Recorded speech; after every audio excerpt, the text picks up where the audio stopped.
Welcome to Mac Admins. Thank you all for being here. My name is Brad Chapman, and today I'm going to be talking to you about Nudge. N-U-D-G-E spells relief for Mac OS updates, now with less heartburn. Take as needed for better experiences. So, today we're going to be talking about 5 different things about Nudge. First of all, a quick show of hands. How many of you are already using Nudge in your environment? Awesome, awesome. How many of you are thinking about using Nudge or want to know more about it? Great, we got a nice mix of people in here. That's awesome. So I'm going to be covering a little bit of the essentials and then telling you about our experience with Nudge and how we got to that point in finding out that we needed to use it and how it helped us. And then some data that proved the effectiveness of Nudge in our environment and getting our users to comply with the updates. And then we're going to take a closer look at some settings in Nudge, some common things that trip up a lot of new admins, and some of the things that just to better understand the timing and the presentation of Nudge. And then I wrote a custom launch agent for re-triggering Nudge when we make changes to it, and I want to kind of show you how that works. So briefly, again, my name is Brad Chapman. I'm a Mac systems engineer at NBCUniversal, and I've been with the company for about 7 years now. We manage 13,000 Macs across the entire company. We've got multiple business units in different countries, and so we have a wide variety of user needs. And but the most important part of our mission is keeping our devices up to date. So, Nudge in brief. What is Nudge? It's a lightweight, swift app that encourages the users to update their Mac until it is compliant. You do need macOS 11 or higher to run this because it uses Swift UI. And Nudge can do a lot of things. First of all, it is dark mode aware. You can customize all the text in the application, including adding different languages. If you have offices in different countries that you want to support native languages for your employees, you can add your own organizational logo and screenshots. You've got a wide range of controls over the reminders and the frequency of those reminders in Nudge, and lots of other optional user experience controls. There are some things that Nudge cannot do. First of all, Nudge is just a reminder. It will not force update or reboot the computer. It does not use elevated rights to do any of these actions, and it does not require any user credentials. The user is they just need to press the button, and that's all that Nudge is trying to get them to do. So if you want to know a little bit more about Nudge, this is the link to the GitHub repository for Nudge, and that will take you to the code, the releases, and the wiki with all the documentation. Give people a few seconds to grab that. And it's github.com/macadmin/nudge. So to tell you a little bit about our story, and specifically why NBCUniversal needed to use Nudge, I'm going to share that with you now. But I should tell you a little bit about our company, like the history of NBC. So it actually started out in 1912 as a film production company, and Carl Laemmle, a German-American movie pioneer, combined 5 other movie studios out in Los Angeles to create Universal Studios Hollywood on the ranch. It was Taylor Ranch, I think was the name of it, and it was a working ranch at the time. They had goats, they had farms, and there were even Native Americans living on the land at the time. Then on the East Coast, there were 4 companies that combined to create the first national broadcasting company: General Electric, Westinghouse, the Radio Corporation of America, and for some weird reason, the United Fruit Company. The United States government didn't like that a conglomerate like that had massive control over the airwaves, and so they forced the company to break apart. But RCA, the smart engineers there, had been working on innovations in radio and television, and they were allowed to keep their patents. So they started constructing the 30 Rockefeller Plaza building, that iconic structure in New York that you see today, and it became a broadcast mecca. They were doing radio shows all day long, 7 days a week. And then as their innovations in television continued, they started doing regular broadcasts in 1939, and in 1940, NBC News did its first evening broadcast. And then not too long after that, America got thrown into World War II. Obviously, radio, film, and television played a big role in communicating the war to America and help, keeping the support behind the troops. And then after the war, there was a huge boom in the movie-making business. Universal Studios started getting bigger. The Music Corporation of America bought Universal Studios. Then in 1986, General Electric bought the Radio Corporation of America, so they got all of the rights to the NBC television properties. And then throughout the 90s, Universal kind of changed hands a bunch of times. Matsushita, the Japanese company we know as Panasonic, had them. Seagram, the beverage company, and then Vivendi, the French company, bought that. And then in 2003, General Electric decided they also wanted to buy Universal Entertainment. So now they have NBC, they've got Universal, so naturally we combine that into NBCUniversal.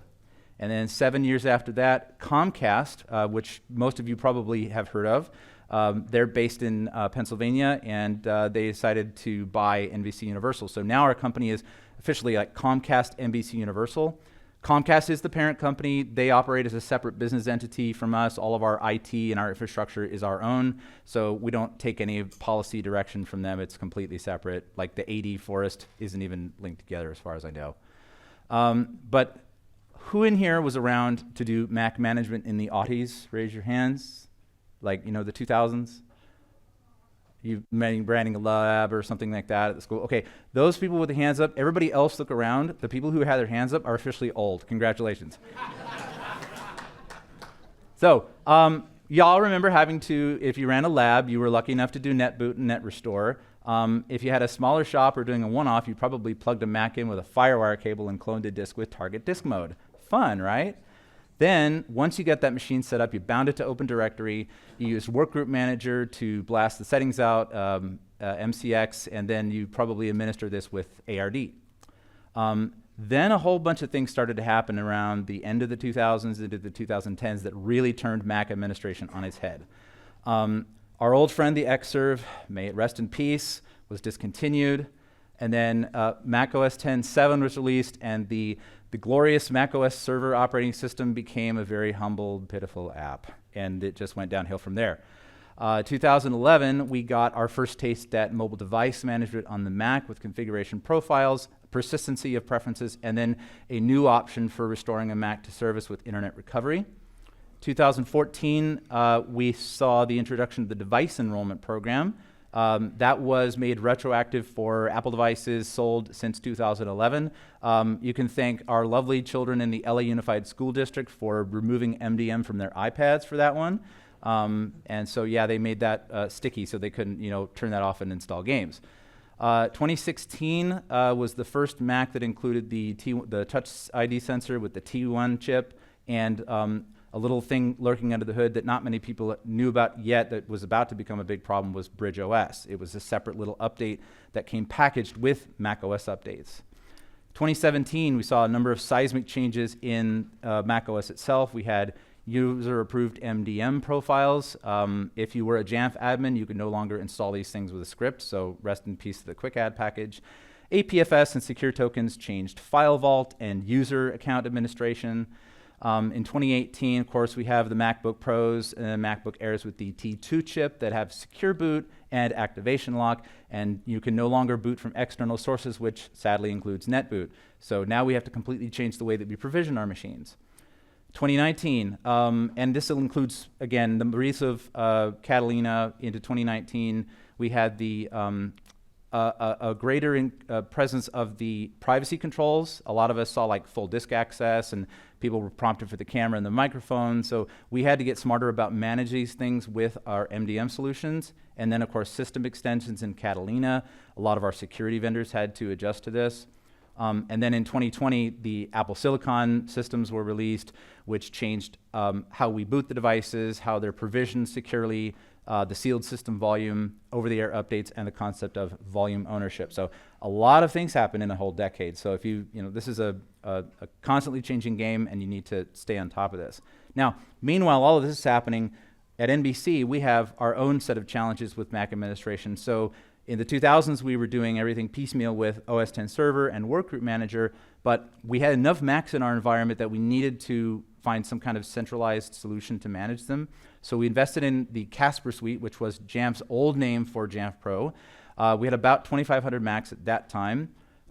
We started finding more Macs in the environment, and the little Mac Mini that was running Casper Suite couldn't handle that many. So what do? You just buy another one, and you start enrolling the machines in that one. Okay, well, now we have 6,000 Macs, so we need more Casper instances, right?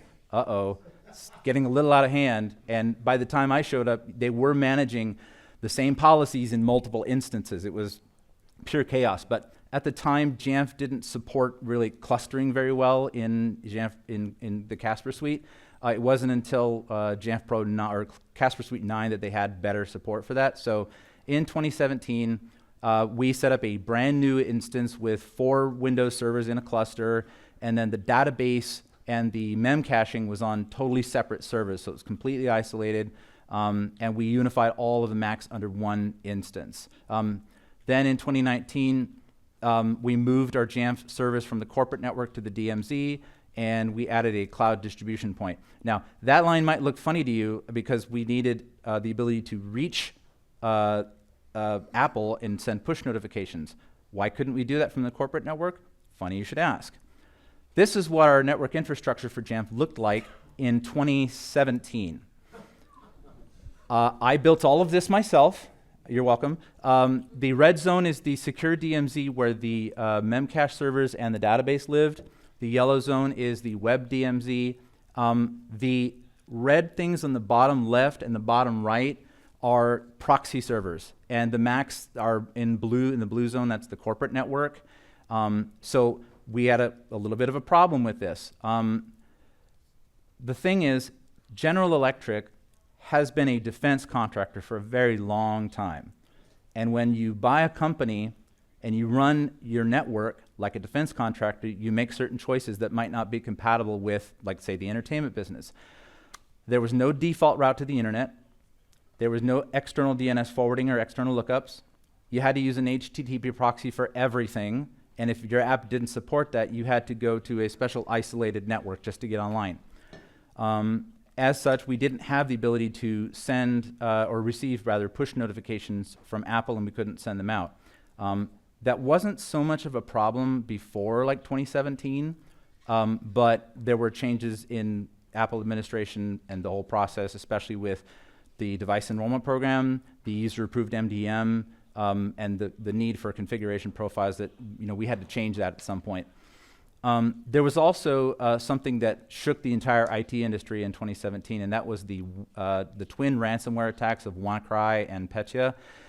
We were not affected by these, but it was a huge wake-up call for us. Like, it scared our IT and leadership and InfoSec to death. So they changed the policy to require monthly patching and reboot on all workstations and servers. I know that might surprise you that we weren't doing that, but now they made it mandatory. And then for the Mac team, because they manage the Windows with SCCM, so for the Mac team, we had to write our own script to give the user 3 days to defer or delay the updates or do it themselves, and then force the update and reboot. Sometimes people lost their work. It was unfortunate, but we tried to communicate that out and set the expectation that they need to do those updates before the deadline. But we ran into an unexpected complication in 2017 and 2018 with the Macs that had the T1 and the T2 chips. They were applying their software updates, and then they would reboot, and it would drop them into recovery mode and say a critical software update is required. What the heck was going on here? Well, as I mentioned earlier, BridgeOS was the thing for the secure enclave and on those chips, and it required validation with Apple, so it had to call Apple and say, is this firmware valid? Is it signed correctly? Yes. Okay, go ahead and update it. But because our Macs were in the corporate network with no ability to talk to Apple directly, and in recovery mode, you can't configure a proxy, the network settings just aren't available. So they were kind of stuck. A lot of users were just resorting to going off-site, like to Starbucks or to McDonald's or something, or bringing a cellular hotspot into the office to finish it. There was a little bit of a quiet user revolt, and people started resisting the idea of updating altogether. And then on March 13th of 2020, things changed.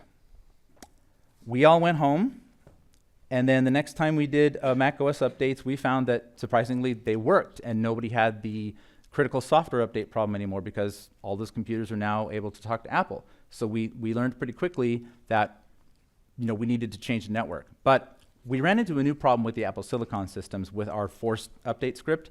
This thing right here, software update prompting for user credentials. So what's going on here? This is the volume ownership getting in the way of that software update command. It no longer allowed you to do this. So as a stopgap, we re-enabled push update notifications. User compliance remained low, so it was still a challenge. So we're like, what options do we have here for enforcing this? Software update was still kind of a work in progress with MDM commands.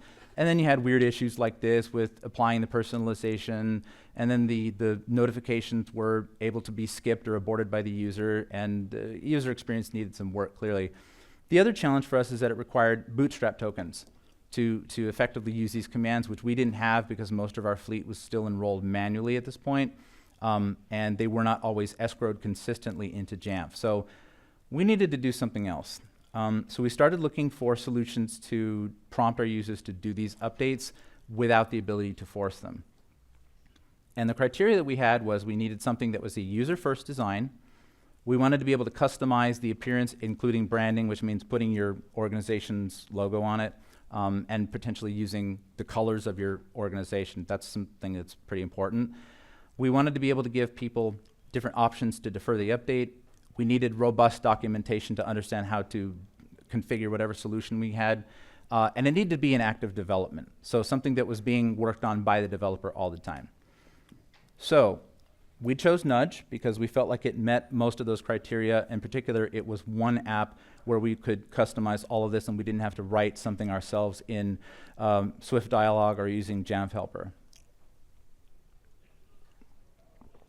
Now, to understand the effect that Nudge had in our environment, we need to look at the historical data.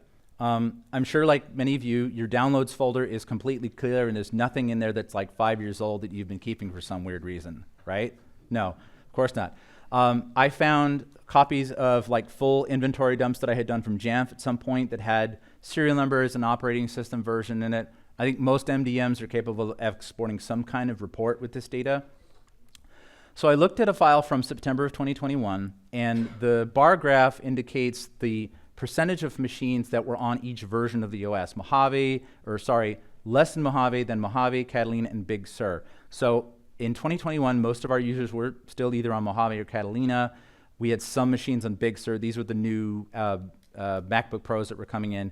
But you can see the orange line with the dots. That's the latest revision of that operating system on the fleet. So for the computers that are Intel's running the older OS, the compliance rate is great because we've been able to force update and reboot those. But once we started getting the Apple Silicon systems in, the compliance rates plummeted. In August of 2022, the picture looks even worse. Even though we have done a campaign to upgrade everybody to Big Sur in 2022, we saw just a lack of effort to do the updates. The notifications were either being ignored or people weren't seeing them. And especially for the Apple Silicon systems, we weren't able to force it anymore, so we really couldn't do anything about it. And then, of course, we see Monterey with the new systems coming in. October of last year, we start to see a more even distribution of the operating system. We have a handful of people on Sonoma, but again, the compliance rate, the people on the latest revision of this OS is still pretty poor. So we knew we had a problem. But we started piloting Nudge in the company in the fall of 23 with one business unit with about 400 Macs. That was Fandango. Then we added the sports group with about 600 more Macs in the wintertime. And once we got a good pilot of 1,000 Macs, we were very comfortable with this. We had meetings with our corporate communications team, project managers, and we had multiple revisions of the user experience and the dialogue and trying to communicate how we would communicate this to users. And we found something that worked for us, and we started rolling this out last March or in April. And this is what we ended up with. So starting March 22nd, we had about 25% of people that were on macOS 14.3.1, the latest, and then the green and the yellow are people that are on the latest of Ventura and Monterey, and then the gray section up above are the non-compliant versions of those OSs. And so if you look at this graph from left to right, you can see that the compliance rate goes way up. We started nudging people on March 22nd with a 14-day deadline, And you can clearly see nudge worked because people are doing these updates. So we ended up with 69% compliance for Sonoma, and then overall about 78% on the latest version of N-1 and N-2. So we're very happy with this outcome. So how did I build this chart? Well, you need the data, obviously, and I started with daily reports from our MDM system. We use Jamf, of course. If you're going to do something like this, I recommend that you find a way to schedule this report, either have it email you every night, or if you're going to be pulling the data from an API command, schedule that job somehow. That way you have the date that it comes in and the consistency of the timing. At minimum, you'll need a serial number of the machine and the OS version. Because if you've built pivot tables in Excel, you need a unique piece of data and then the other data that's repeating or that's common, and then you collect it by that. And we just save them as CSV files. Now, Excel can do a lot of things, but some of the built-in functions for data processing are kind of primitive. But thankfully, there's this thing that I just discovered a couple weeks ago called Power Query. If it sounds like Power BI, you're not too far off, because Power BI uses basically the same language called Power Query M, and it's based off of a programming language called F#, I think is what I had read. It has an interactive query designer, and the code that it produces is portable to other documents, so you can reuse this over and over again. So here's how you get to the Power Query editor. Here's what we did. In Excel, you go to the Data tab, you get your data in Power Query. And then you select a data source. In this case, we're going to do text CSV. And then the next time you go into Power Query, you already have some data imported, so you just go back to Launch Power Query Editor. You can do that too the first time if you want, and then hit Get Data. So on the left here, we have the data sources that I've imported, the toolbars across the top. The data for that sheet is in the middle, and you can see the column headers there. And then on the right, we have query settings and the applied steps. Remember, I said this is an interactive designer, so it shows you step by step everything you've done in this so far to manipulate your data. The first thing we did here, and I'm not going to go through every single step, but I'll give you the highlights. You have to tell Power Query what your headers are, and that's usually the first row of your CSV file. You have to change the column type to a date and time. And this was what surprised me about Power Query, is that unlike the Excel column type or like the data type of setting it to date and time, it doesn't seem to recognize Jamf's format, but Power Query does. And so immediately it italicizes the data to say, hey, I recognize this as a valid date time field. And this now becomes indexable and sortable and filterable. The minimum data that we need to do this report are the serial numbers and the operating system. So I'm filtering out every other column. Then we're going to split the column by a delimiter, in this case, the period. This is like using awk or grep to parse your data out. Then I'm going to concatenate those three columns together in a new column, a custom column, but I'm padding the digits with a 0. So I have 2 digits in each column. And if it's null, I'm just going to put 2 zeros. What this does is it gives me a number that I can then sort. This is the function that it uses to do the padding, text.paddStart, and that will, again, just pad a 0 to the beginning of the string. You can use text pad to add any character to the line, and you can specify any number of characters before the actual number. And it doesn't need to be a number. It can be a string or whatever. But then I tell it that it's a number. So now it's an integer and it's sortable. And we have 6-digit numbers, so the higher the number, the higher the operating system. And we can filter and grade these by what range or values that we want. And so then I turn this into a pivot table essentially that says if the number is greater than this, it's this operating system version, therefore it's compliant. If it's less than this, then it falls into this bucket. And so then we have the 7 categories, the 3 major versions: compliant, non-compliant, and unsupported. And so if we take that, we can turn this into a report. Now this is a pre-record.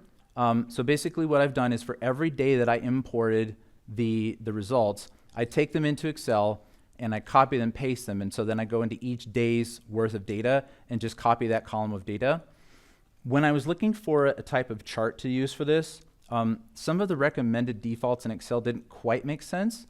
The one that I found that is the nicest for this would be something that shows a percentage of our fleet. So no matter what number it is, how many units we're dealing with, we always want to see the graph go from 0 to 100% and then scale the results within that range. And so we're going to be doing, this is going to show you a stacked area chart. The chart that I showed you before was like a stacked bar, but it's essentially the same concept. You can see the rise and the change in the values over time. Now, it doesn't look like much with these first 3 days here. It looks mostly flat. I'm going to set the color scheme to something that's monochromatic and green so that you can see the most compliant operating system is the darkest on the bottom, and the least compliant is on the top.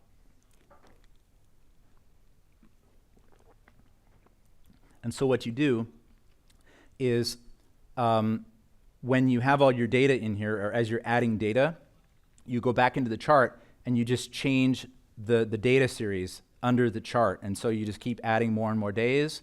And as you can see, I'm pulling this to the right here. You can see the change in the graph from left to right as the compliance rate is going up and up and up and up. And this total time for every day's worth of data, once you have the Power Query set up, it takes about 2 minutes for each day to process the data and then add it to this chart. So now that we've seen that, let's start looking at some of the nudge settings up close.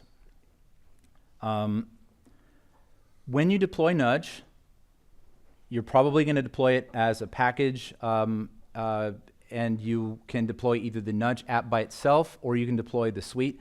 I recommend the suite because it includes the launch agent. So unless you have a specific need in your shop to either write your own launch agent or you're going to fire it with some other method, I think the suite's probably a good default.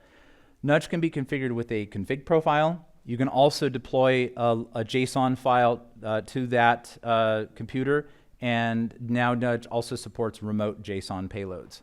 The preference domain is com.github.macadmins.nudge. All your settings are defined relative to that. And if you use Jamf, there is a JSON schema that you can plug into the console that lets you interactively design the nudge parameters, and it includes like drop-down menus and text boxes that you can fill in. So it's a lot easier than like trying to code it in all by hand. The default parameters in Nudge are a pretty good place to start. The wiki for Nudge has some example profiles and example JSON queries that are, sorry, JSON well, just a JSON file that has all of the settings in it. And they describe the default nudge behaviors, but you don't have to use all of those. In fact, it's better if you start with as little as possible in Nudge. The wiki has, again, very comprehensive documentation about every setting. If you still have questions about it, highly recommend you join the Nudge channel on Slack. Now, when you're configuring Nudge, I would say this is probably a good order to start with. In order of importance, like you have to specify version requirements. What is the OS you want to update to, and when do you want to do it by?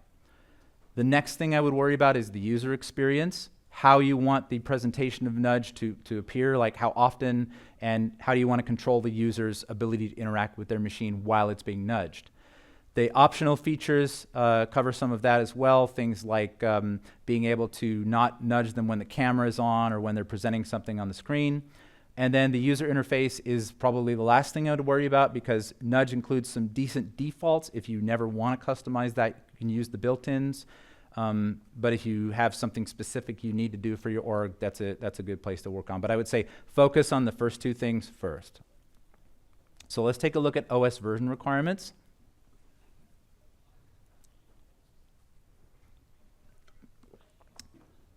And this is what the JSON looks like for a bare minimum configuration for Nudge. You can deploy this as it is appears on screen, and Nudge will work. Nudge will start doing things. You must specify the required minimum OS version and the required installation date. And it's written in ISO 8601 format here, which is the date and then a T and then the time and then a Z. And that is Universal Coordinated Time, UTC. This is what it looks like in XML. as a as a config profile or part of your config profile. Here you can see the OS version requirement key and the required minimum OS version and the required installation date. Now, the targeted OS versions rule is another parameter you might use here. Nudge assumes a default, which means whatever, if you don't specify this, it's going to nudge any operating system that the profile is deployed to. But if you have specific rules that you want to use, let's say I want to target machines on this version and have them nudge up to this version, you can do that. If you specify the value of like 14, then it will only apply to Sonoma. You can specify a version, a specific like minor and patch version of macOS. I don't recommend this because then you have to remember to do that for like a specific version. I would only use this if maybe there was a specific remediation you were dealing with that only affected this version of macOS. But you probably are going to want to use the major version rule anyway. This one right here. Here's some examples that we use at NBC. So let's say you want to give users on Big Sur 3 days to update their OS because they're way overdue. We would set the targeted OS to 11, the required minimum version to 13.6.7, and then give them, let's say we started it today, July 11th, we would give them until July 14th to do that. For Monterey, we might give users 1 week. So we would say the targeted OS version rule is 12, same required minimum OS, but the required installation date for that OS versions rule is July 18th. We might give our Ventura users 2 weeks because they're on a version that is like N-1 and doesn't have some of their vulnerabilities in either Monterey or Big Sur, so we're going to be a little more lenient with them. We'll give them until July 25th. And for Sonoma users, they're ahead of the curve. We'll give them a little bit more time. Again, you don't have to do this, but these are some suggestions of how to use targeted OS versions rule. Then the action button path is the button that says like update device. You can customize what this does. It defaults to opening the software update panel in system settings, but you can use it to launch another app or a uniform resource indicator like the Monkey Updates catalog or the Jamf self-service app. A caveat for people on Jamf Pro 11.6 and 6.1, there's actually a bug right now with this. If you try to launch a URI, self-service will crash. So either run a script with a delay to open self-service and then run that, or just don't do that at all, or wait for them to fix it.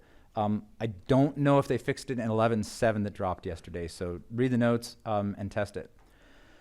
Then the About Update URL is in the corner of the nudge window. This is something that you can have your users click if they want to know more about the updates, or you can send them to like a KB article internally if you have a policy document that says you must update your Mac and here's why. Or if they don't know what dialogue they're looking at, they don't recognize nudge, you can give them an article that says, hey, this is safe, our IT department deployed this, you can click on this. It's not going to hack your computer or steal your credit card information. The URLs, there's like 2 different keys. URLs is for localizations with different languages. If you don't need that, you can just use About Update URL. Now, there is something coming soon to Nudge that is going to be really exciting for a lot of us, I think. It is an optional integration with a new piece of open source programming called SOFA. So I hear some hushed whispers, SOFA. So SOFA, the simple organized feed for Apple software updates. Not Sofasu, just SOFA. So sofa.macadmins.io is a new open source project with collaboration with like 6 or 7 different Mac admins, including some of the speakers here at the conference. It is something that's going to offer a catalog of software updates, and it will include things like model-specific OS support. So Nudge will not try to push a 2017 MacBook Air to update to Sonoma, for instance. It will only nudge it to Ventura. Also, the deadlines that Nudge will give users are going to be relative to the release date of macOS. So instead of going and updating your Nudge profile all the time, you can just follow the release date of that update, and then Nudge will set the date relative to what you said, like 14 days or 21 days. Then you can also add a global delay in with SOFA. Say you want to have a testing period of 1 to 2 weeks to see if any bugs shake out.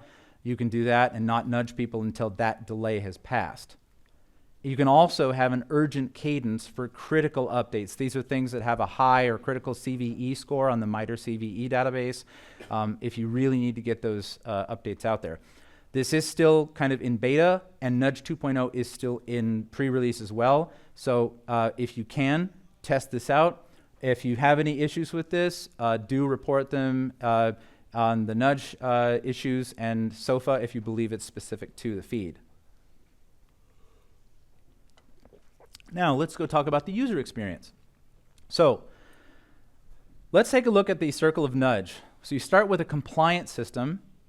We have the state of compliant and not compliant, and we have somewhere in the middle of this the user updating their Mac to bring it back into compliance. But what happens in this life cycle? So Apple updates macOS, and then the admin will go set a new minimum version in Nudge, and now the machine is no longer compliant. So then the nudge reminders begin, time passes, and the nudge reminders escalate. Now, at any point during this cycle, the user has a number of opportunities to install these updates, as shown by the green arrows. The point of Nudge is to get users to do the updates, but the other point of Nudge is to get them to update before you start nudging them. So you get them used to the idea that updates need to happen, but then they start noticing that Apple has released an update, and they'll go apply it before you, the admin, start not forcing, but annoying them to do it. And then the end goal is, of course, to bring the machine back into compliance. Now, Nudge has these concept of windows and refresh cycles. So let's talk about that for a second. Windows are the opportunities in which you can nudge the user and the frequency of those reminders. And so they are specified in hours, and the refresh cycles for each window are in seconds. There are 5 states of Nudge. The first state is the inactive state, when the machine is compliant and Nudge is not running. The next state is called the initial window. There is no duration of this window. It's basically indefinite from when you start nudging them, but it has and this is a default value, a refresh cycle of 5 hours. So every 5 hours a user will be nudged to apply the update. The next window is the approaching window. That has a default duration of T-3 days from when the update is due, and the refresh cycle is 1 hour and 40 minutes, or 100 minutes. The first one was 300 minutes. This is 100 minutes. Then the imminent window, the update's almost due, T-1 day, the refresh cycle is 10 minutes. And then the elapsed window is after the deadline. The user really needs to do their update now, so we're going to nudge them every 5 minutes. And the window of this is indefinite because we can't force them to do anything. We just keep nudging them to death to do their updates. In the elapsed window, all of the aggressive behaviors in Nudge are activated, and there are no more deferrals. Now, when I say aggressive options, I'll talk about that in a minute, but aggressive mode is an optional thing. You can make the experience kind of annoying to keep using the computer by hiding windows and blurring the background and doing other things, but these are optional. We don't use any of those, but you can. They are defaults. And they have no more deferrals. They can no longer dismiss the Nudge window. They have to do their updates. Now, user deferrals. This is another one that can be kind of tricky, so let's talk about this. Deferrals are designed to give the user a chance to make the Nudge window go away for a little while. They have multiple deferral options, but the options are dependent on how close they are to the deadline. And the closer they are, the fewer options they have. The deferrals are a counter, and they are incremented every time Nudge launches and every time it pops up to the top of the screen. The point is to get the user to click something, whether it's the button that says, don't bug me right now, or the button that says, update my software. The point is to get them to take action. So on the Nudge window, you see here on the top right, the update device button, but on the bottom right is the deferral. And if we take a closer look at that, we have these options in a default configuration during the initial window.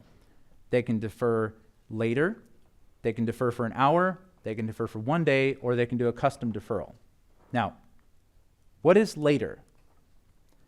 Later means defer nudge until the next firing of the launch agent for nudge.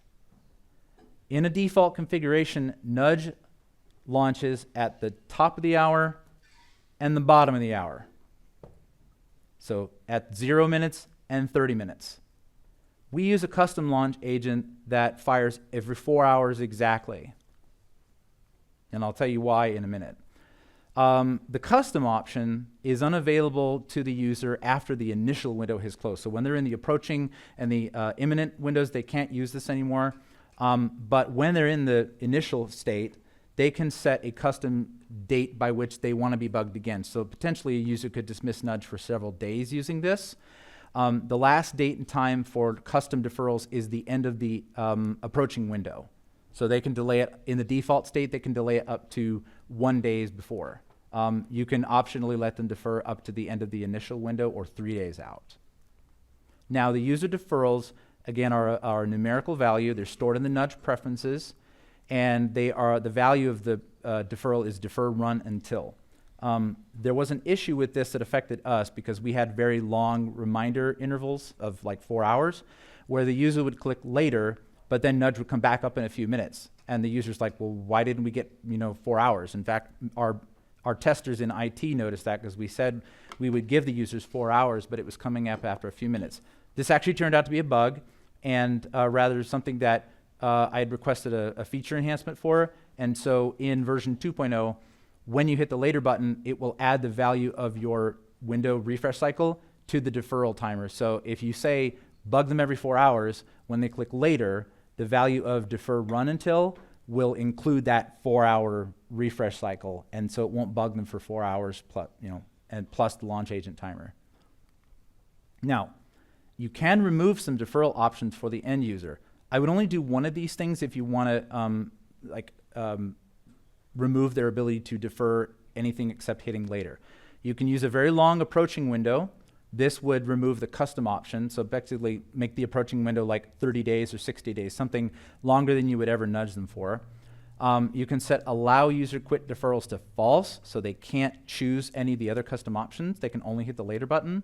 And then in the user interface settings, you can also say single quit button, so they only have the one button. There's no other option there. This is the button that we use. It says remind me later. And again, that's gives the user several hours before they see it again. Now, there's an optional user experience called the secondary quit button. This isn't up to you. If you have an IT policy or let's say your user culture, you want to get the user to acknowledge that they have seen the nudge window and to respond to it, you can make them click a second button after a certain number of deferrals have passed. So again, the counter is increasing, and you can say after like 30 deferrals, we want them to have to click this second button to say, yeah, I'm really acknowledged that I'm not going to do this right now. And then they have to click the button to make nudge go away again. Here's what we use for our timing. The approaching window is 14 days with a 4-hour refresh cycle. The imminent window is 4 days with a 1-hour refresh cycle. After the timer has elapsed, we have a 15-minute refresh cycle. We have no user deferrals. We use the later button only. Again, we wanted to take a gentle approach with our user population because this was a new thing. We didn't want to bug them too much.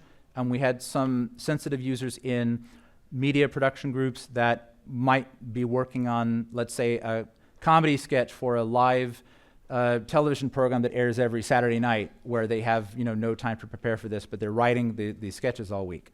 And so we don't want to bug them every 15 minutes because it will get in the way of their creative process. Then let's talk about optional features.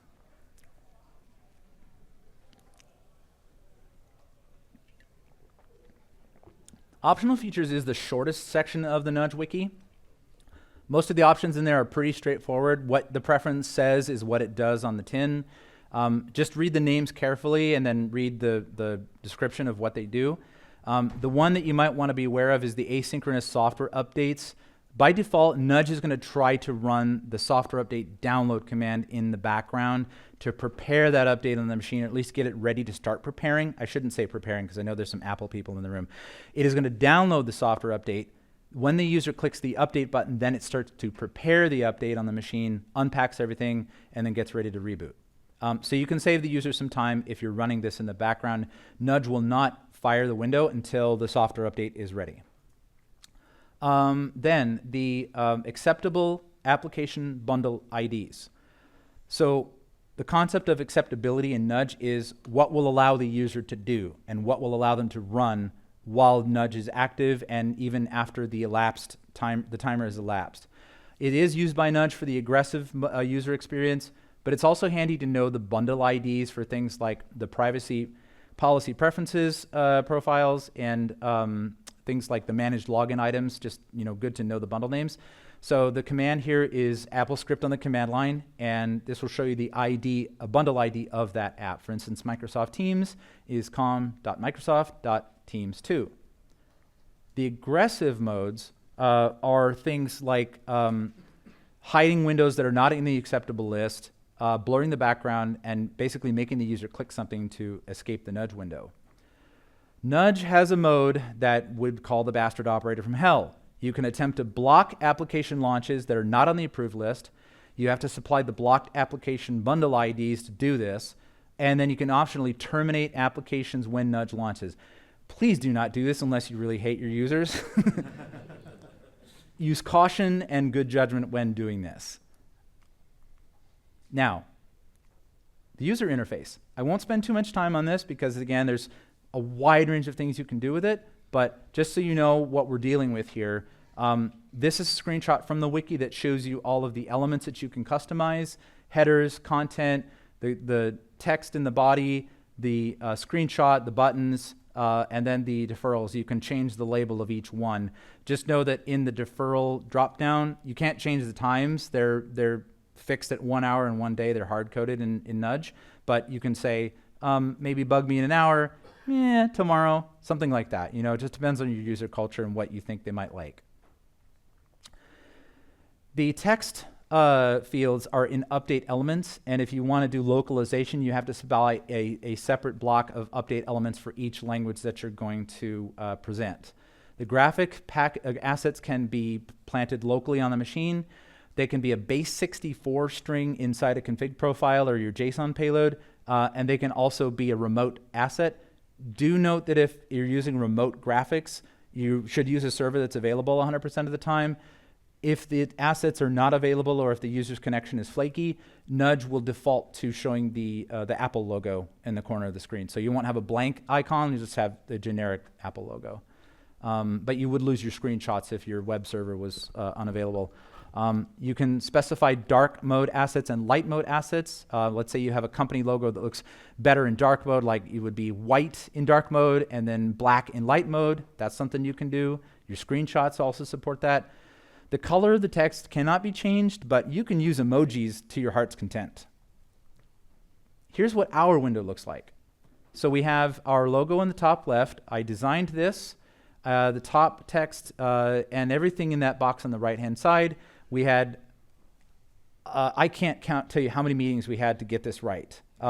We had versions of this that had spelled out every single deferral window and timer, and it was just looked like a wall of text, and it took some time to convince people that no, we don't need to tell people all of this. Let's try to strip it down and keep it simple. At one point, I had shifted the orange line that says, please read the information below. I had shifted it and centered it. I did that by inserting a bunch of empty spaces. And then I have a line for our tech support at the bottom with a little telephone emoji. And then the bottom left, they click that article, it goes to the Apple About Security Updates article, and then the Remind Me Later button. If there's one thing to remember about Nudge, it's that you should not over-configure Nudge. Don't over-configure Nudge. Say it with me now. Don't over-configure Nudge. Run it with the default settings, see what it does. If you want to change something, then change one setting at a time. Go slow. Don't try to dump everything in all at once. I would only suggest adding settings in your Nudge payload if you're going to customize the defaults. So again, don't over-configure Nudge. Now, something that helped us develop and prepare Nudge was the ability to prototype the experience and make changes rapidly and keep the settings in the same place. So as I mentioned, we use Jamf.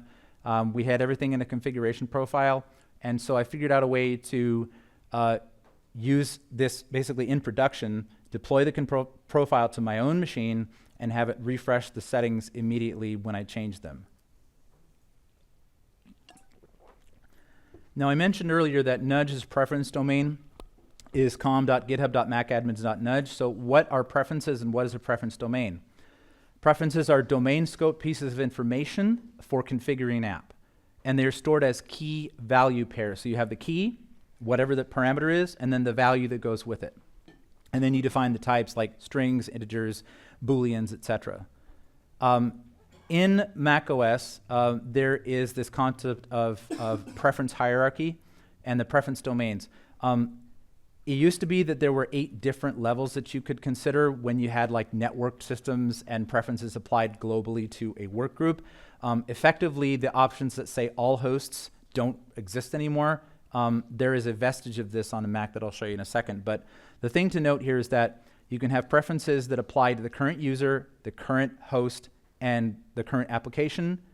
And then if there's no preference there, it will look for the current application for any host, and then it will look for the current app for any user on the system.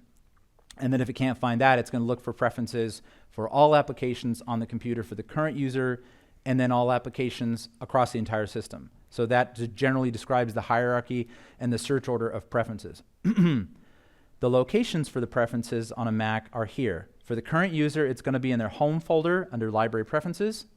For all users, it's going to be in the root folder library preferences. And the thing I mentioned about this host versus all hosts, the vestige of this is in the user's library preferences folder under a folder called by host. If you have a Mac that you've migrated from one system to another, if you take a look in the by host folder, you will actually see a UDID after the preference name. And I've got 3 sets of them on this machine for a bunch of different services because I've migrated the profile twice to 2 different computers. Again, it's really the only usage of that is to signify that it might apply just to this computer.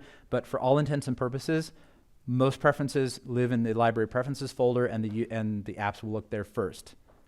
Now, there's another level of preferences that supersede all of this, which is managed preferences. This is the successor to the old MCX managed client for OS X that was present in Workgroup Manager. These are deployed with configuration profiles, and again, they supersede preferences at the given level. So if you're deploying computer level preferences, the preference files go in the library managed preferences folder, and for user level preferences, they go under a subfolder by the short name of the user folder. The other thing that we need to know about is LaunchD. It's the job manager that was introduced in 10.4, and it manages services, apps, processes, and scripts. LaunchD lets you configure launch agents and launch daemons. Launch agents can run in the user context, and they can present a GUI interface. They don't have to, but they can. Whereas launch daemons are designed to run in the background only as root, and they are not allowed to interact with the GUI. LaunchD jobs are configured with plist files, and they're placed in the library launch daemons and library launch agents folders. And the permissions for these must be 644, which is read and write for the current user, read only for everybody else. And the ownership is root as the user and wheel as the group. Now, configuring a LaunchD job, you have to have 2 things. You must specify the label, and you must have a program to run. So, what are we talking about job labeling here? Job labeling is something that's required so that macOS knows what your job is and how to identify it. The name has to be unique across the system. You can technically use the same job name for an agent and a daemon, but that's not recommended at all. Try to use them separately. They are written as in reverse DNS notation, which looks like this. You have the top level domain, dot, organization, dot, service or product name, and then optionally you can have a subproduct and then sub-subproduct. Then the other thing you must have is a program or program arguments. In this case, We use program arguments because we're calling a script for this, and you see here this shell script has multiple arguments after it invokes it. So what we do with program arguments to put it into a job is we break it up into strings, and we put it inside of an array. So here you have the array defined within the job, and then each token or element of that string is in a string key. Here's an example of a job that many of us have to deal with. If you use OneDrive, there is a standalone updater that basically fires every once in a while to update OneDrive. This is the label for that job, com.microsoft.product, OneDrive standalone updater. The program that it launches is an executable that's buried deep, deep, deep within the OneDrive app bundle. And the launch agent runs at load, so when the system loads it, it runs. And then the start interval is 86,400 seconds or 24 hours. The other one that you'll see is the Nudge launch agent. We start out again with the XML document declarations. The associated bundle identifier is a new thing in Ventura for launch services. It's used for login items to identify it to the user and for profiles. The label is here. Then the next line that says limit load to session type, Aqua, means this is an agent that's going to present a GUI. Then this is the program that runs. It's running the Nudge app inside the Nudge app bundle. And then run at load, true, because we want Nudge to fire as soon as it's loaded. And then remember when I said that Nudge runs on the top of the hour and the bottom of the hour? Well, here it is, start calendar interval. So unlike start interval, which runs at a periodic frequency of every so many seconds, start calendar interval can run something every week, every day, every hour, every minute, but basically you have to specify each time you want it to fire. So Nudge runs at the 0th minute of the hour and the 30th minute of the hour. And then here is our launch agent, rapid reload. So again, we have the document declaration. You can put comments inside of a job if you want, like formatted like that. We have the label, the program arguments with zshell calling the script. We run at load, and then we use a parameter called watch paths. And we're looking for this managed preference for Nudge. So what's watch paths? Watch paths is a parameter for LaunchD that lets you watch when a specific file or directory changes. It is triggered when the file is created, modified, or deleted. It cannot detect changes in the subdirectories, but it will detect the directory itself being created or destroyed. We use this to monitor changes to the Nudge plist, but you can also monitor like the local JSON file. And then later, if you're, I don't know if remote JSON actually caches anything, but if anything is cached for Nudge, like the sofa feed, for example, that is cached locally, and you can monitor that as well. With this, the reason why this works for us is because when the configuration profiles are deployed or when they're changed, macOS refreshes the entire set of library managed preferences in that folder. You can open Finder and watch that folder go, whoop, everything changes in an instant. And so it's that event of the files being recreated that triggers LaunchD. So the benefits of rapid reload for us is it allowed rapid prototyping of the UI customization. If we need to, if we're asked to do this, we can stop Nudge for systems that are on air, like if they have to hand a laptop to Lester Holt because he's doing a news broadcast because his laptop's not working and it's being nudged and they didn't have time to do their updates, they can go into the to the Jamf console, and we have an extension attribute configured that ties to a smart group. So when that extension attribute changes, the smart group is recalculated and the profile is taken out because that's an exclusion. We say exclude Nudge on the system, and then it rips the profile out instantly. The reason we had to do this is because Nudge does not process new rules while the window is active. It only processes new rules after the user has dismissed it. So if Nudge is running and you deploy new settings, it's not going to do anything until the window is dismissed. If you have a large enough fleet, there are going to be computers somewhere that someone has ignored for days or weeks on end. And when they do come back to that system, you want them to see the Nudge window using your most up-to-date settings and then respond to it accordingly. And again, this refreshes the Nudge window every time a config profile is pushed. So if you want, you can re-push the same profile and it will regenerate all of those preferences in the library manage preferences folder. This is what our script looks like. It's 4 lines. It's very simple. We use launch control to manage the job, and we're using boot out, which is the preferred command instead of unload and load with the W flag. And then there's some stuff that you probably might not recognize here, so I'm going to highlight what each one of these is. The boot out and bootstrap are called the subcommands for launch control. The part with GUI and the $UID, this is the domain target. When this script runs, it's being called by a launch agent, and launch agents run in the user context. So when this script is running, it's running as my own user account. And in Bash and Z shell, there are built-in variables, $UID and I think $GID, that will show you the current user ID and the current group ID of the user that's running this shell instance. So for this one, the answer would be 502 on my system. And then here on the right-hand side, we have the service target and the service name. So service target is the domain target plus the service name. And for boot out, you can specify the job label because the launch control knows about it because it's loaded.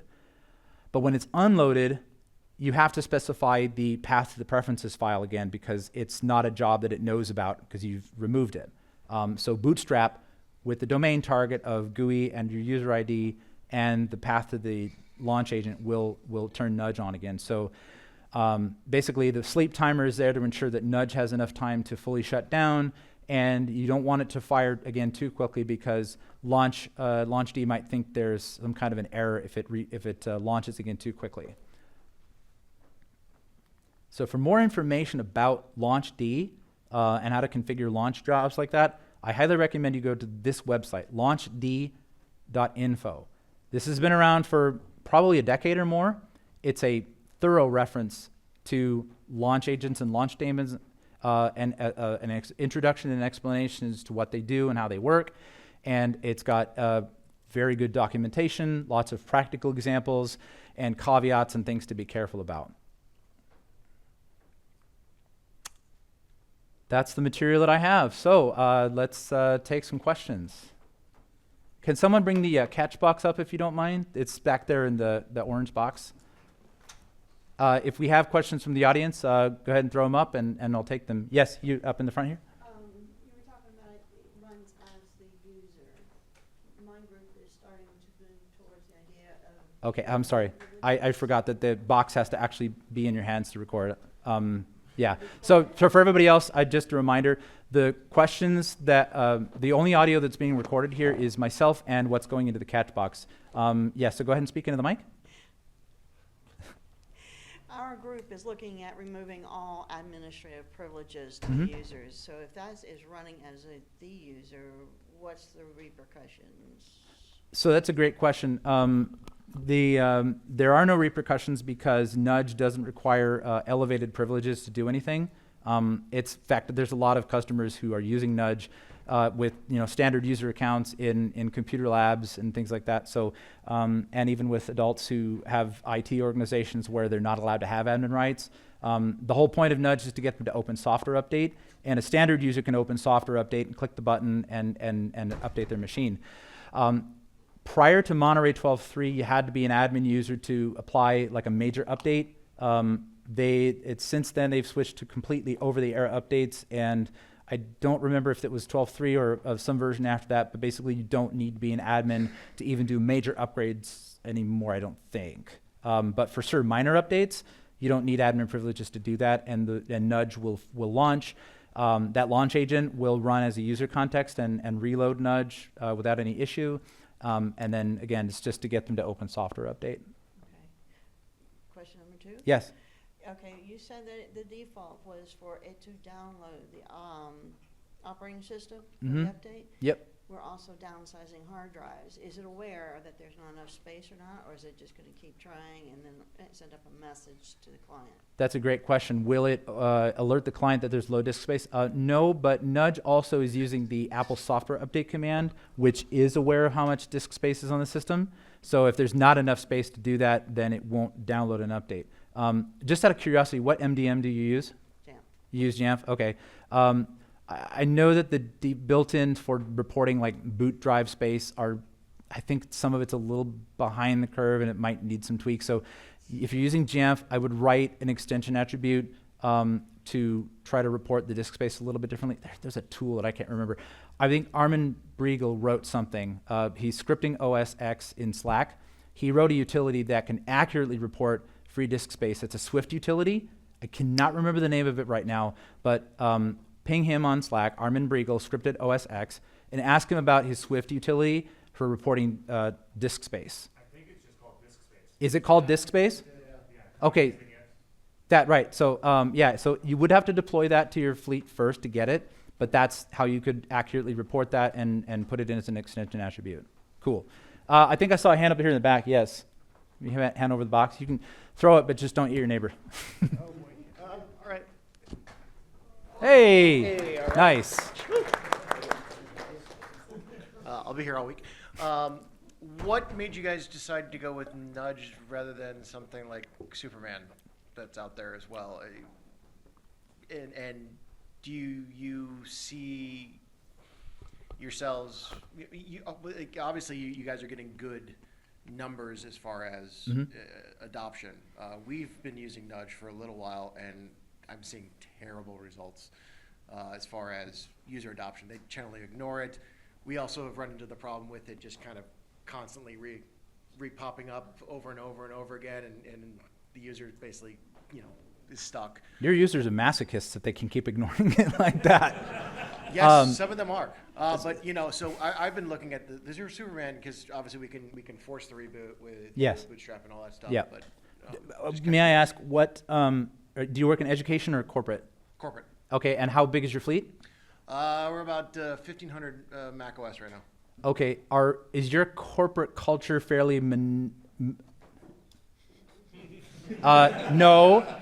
I was going to say monogamous. That's the wrong word. Homogenous. Homogenous. Or is it fairly like the same kind of users all over the place, or do you have different divisions? Oh, different divisions. I mean, it's a publishing company. Oh, okay. Textbooks. So we have medical divisions. We have digital Yeah. groups. It's all sorts of user types. So we have everything from regular marketing and sales folks to app designers and developers. Yeah. So it runs a broad spectrum. Okay. Yeah. So for us, it was a decision based on our company culture and how well we felt like we knew our users. Again, they had been burned by the forced updates for so many years on the Intel systems, and then they just weren't doing it at all on the Apple Silicon machines, so they kind of forgot what it was like to apply software updates.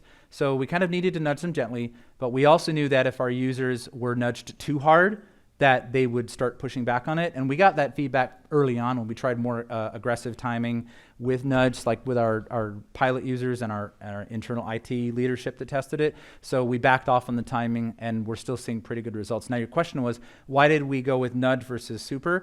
We did look at Superman, and there were a couple of factors that pushed us, that nudged us toward using Nudge. One was that our fleet was pretty much almost enrolled manually at that point, and we didn't have Bootstrap tokens available almost everywhere. So That makes perfect sense. yeah, so we wouldn't have been able to force update and reboot anyway, even if we were using Superman, and because that's a key requirement for using the MDM driven updates is you have to have the Bootstrap token in there. So that was a limiting factor ultimately. The other one was that Superman uses IBM Notifier for its visual presentation, so that was another tool that we would have to download and manage and configure separately from the actual script that underpins Superman. So we liked having Nudge because it was a super lightweight app that everything was under one roof, and we had the UI and the experience and all of that in one app. So that was what drove it. It was just simplicity of configuration and management. Thank you for the question. Any other questions? Yes, over here in the back on the left, on my left. Nice. For updating the Nudge agent, when an update comes out, do you tend to do the standalone installer for that, or do you do the full suite again? I do the full suite again because it's the easiest. Although I should say we actually wrote our own package that has the Nudge standalone app and the custom launch agent that we wrote that has the 4-hour timing, and then the rapid reload agent. So yes and no. It's like, yeah, we do the standalone, but if we were going to just update Nudge in place, we would likely only deploy the app. But for a first-time deployment, you would use the suite. Another thing I will tell you is that to keep Nudge in place on our fleet, we have a smart group that is looking for computers that don't have Nudge installed. So you can imagine people get clever, they figure out where Nudge is, and they delete it, and they're like, yay, my update notifications went away. Ha ha ha. Nope, sorry. Once a week, we're pushing a policy to reinstall Nudge on your computer. Ha ha ha. So they will always get nudged, and because they can't opt out of MDM and policies, it'll always be there waiting for them to update their Mac. And will the slides be available after this? Yes, I have to literally email those to the organizers and put them up. So yeah, all the slides for all the sessions at PSU will be available through the website. They'll publish them after the conference is available. Yes. Thank you. Excellent, thank you. Next question. Yes, sir. So we know Apple releases minor updates every month or every other month. Do you also update your minimum required OS, follow Apple's updates, or you say, I want to do a little benign policies in every quarter we update? That's what we're doing now is once a quarter. But once Nudge 2.0 comes out with the SOFA integration, we will likely switch to just following Apple's update cadence. And we'll likely also use the grace period, the global delay that's built into the SOFA integration to give our users a couple of weeks and to give us a couple of weeks to verify that this update doesn't completely hose the computer. So yeah, we do it once a quarter now, and we'll switch to whatever Apple's cadence is after that. Great question. Any others? So I've answered every possible question you have about Nudge. You're totally satisfied. All right, good. Thank you. Got some time.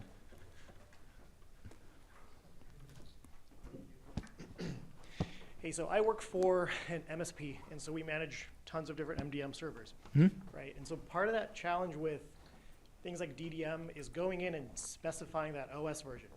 So nobody wants to go into like 50 MDMs and put that in. So do I understand correctly? So Nudge 2 will allow you to not have to put in a number, and it will automatically follow like the latest version?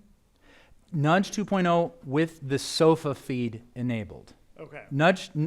So Eric Gomez is the principal developer of Nudge, and he's doing most of the commits.